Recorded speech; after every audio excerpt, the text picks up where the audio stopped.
मैंने अपनी नम आंखों से हसीन ख्वाब देखा है, बीजेपी तेरा डूबता हुआ आफ्ताब देखा है।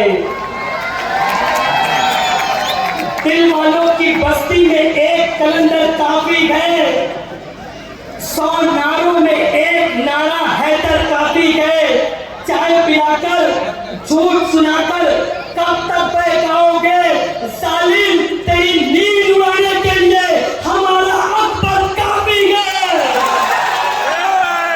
आइए बड़े अदब व एहतराम के साथ मैं हबीब मिल्लत अकबरुद्दीन अवैसी साहब को दावत देता हूँ और नारा इतनी जोर से लगाना कि इंकलाब भिवंडी में बरपा हो और नरेंद्र मोदी चमक कर उठ जाए कि कौन इंकलाब पैदा कर